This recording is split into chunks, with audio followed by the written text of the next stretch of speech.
The Witcher 3 doesn't hit you hard at the start. The Witcher 3 is a slow build. At first, it feels like you're just going through the motions. But if you stick with it, you start to see the depth. After over 100 hours, I wasn't done. Not because I had to be there, but because I wanted to be there. The world is huge, genuinely one of the largest RPGs of its time. You've got a variety of biomes from forests to swamps, war-torn towns, and massive cities. Everything has a place.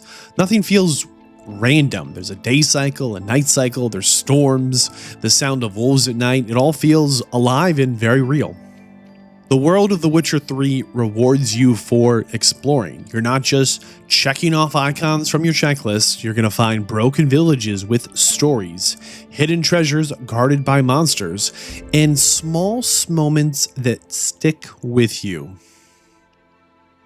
It's the kind of world where you're going to find something that maybe you wish you hadn't ever found, and it's going to be memorable to you from your journey. It's that kind of a world. I think you can, and at times should, try and play with the minimap off. You don't really need waypoints. Just look around and follow the roads. It makes the game slower, but I think maybe better. Something a little more immersive. I feel like a real Witcher, not just a guy running errands. The main story in The Witcher 3 is all about finding Ciri. Ciri is Geralt's adopted daughter.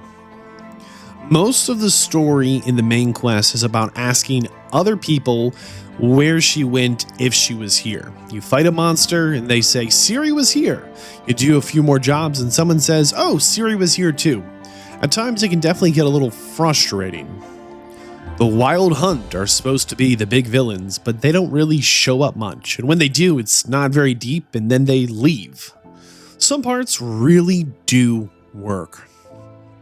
There's a battle at the Witcher's home base that is amazing. You gather your allies, you set up some traps, and you fight to protect your home. That moment there really landed for me, but others felt like padding. I think the characters are a lot stronger if you've read the books and played through the earlier games. Some of the introductions and backstories I found really lacking if this is your first entry. You don't have to play the other games, you don't have to read the books, but you don't have those same connections to the characters. I found the main plot weak, and I'm not super interested in just trying to find Ciri the whole time. Overall though, the characters make it work. Geralt is strong, but tired. Yennefer is complicated, Triss is torn, Ciri is fierce. The writing is sharp even when the story isn't. It's important to understand in The Witcher 3, the side content is sometimes where it really shines. The side quests, these optional objectives, sometimes feel like the real stories, the real things you're going to take with you. One quest, you might solve a murder, another might have you help a cursed creature, and these simple tasks often twist into something more and exciting and strange and memorable.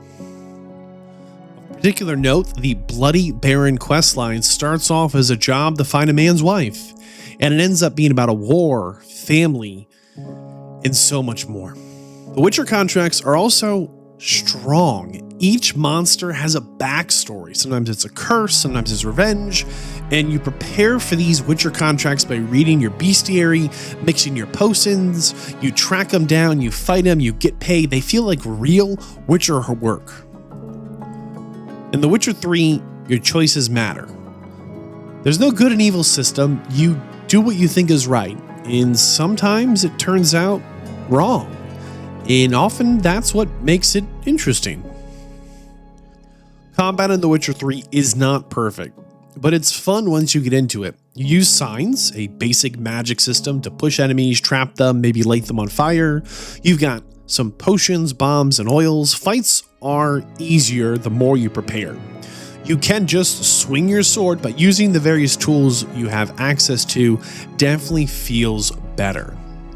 Builds are flexible, each having their own style. You could focus on your sword skills, your basic magic with your signs, your alchemy, or mix them all together. I think the crafting system is okay. You're going to find diagrams, which are blueprints that you use to make your gear. You're going to need parts to make your gear from the monsters and the shops. It's a bit grindy, but it works. I think the armor looks great. You can wear light gear and roll fast. You can wear heavy gear and tank hits. You know, your weapons are going to matter. There's unique swords with bonuses. And overall, I just think the swords look good too. Heart of Stones is the first expansion. Heart of Stones, the story is focused and dark and kind of smart. We meet a man who seems kind of rich and bored, but there's more to him. We meet another man, a mysterious man with strange powers, and he might be the most chilling villain in the whole game.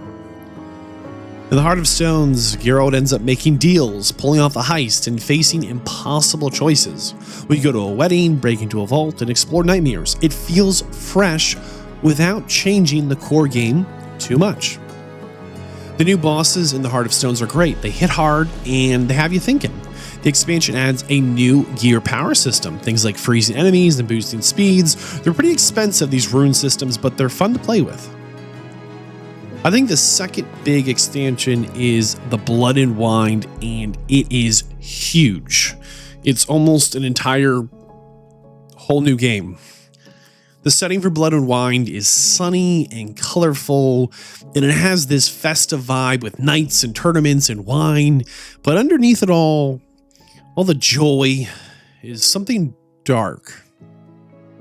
You know, Blood and Wine picks up after the base game main story has ended, and it feels like Geralt's last ride, and it feels right. You know, he's tired, the world has changed, but there is one more mystery to solve, one more monster to hunt.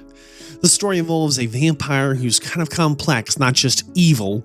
We have to deal with, you know, handling court politics and old friends, and the regional leader for the Blood and Wine is kind of proud and smart and doesn't really listen and just adds this drama into the mix. Overall, the Blood and Wine expansion adds a lot. We get a house to upgrade, armor to die, there's a new mutation system. You know, it's just things that are really great for late game adventures. In a lot of ways, Blood and Wine feels like closure. Doesn't go big with some dramatic the end of the world. Instead, it's more personal and reflective. It feels like Geralt's story ends on his own terms. The Witcher 3 isn't perfect. The main quest in the base game is a little too long, and some of the quests really drag. Combat definitely takes time to click, and performance sometimes isn't as optimized as we would like to see. The Witcher 3 is one of the best RPGs ever made. The world feels alive, the writing is strong, and the expansions are a must-play. If you care about stories, choices, and characters, The Witcher 3 is worth your time. It doesn't force a lot of emotions, it tries to earn them. I think the expansions of Heart of Stone and Blood and Wine don't just add hours to the game, they add meaning. They give Geralt an ending that feels honest. And frankly, after all this time, I'm still thinking about it.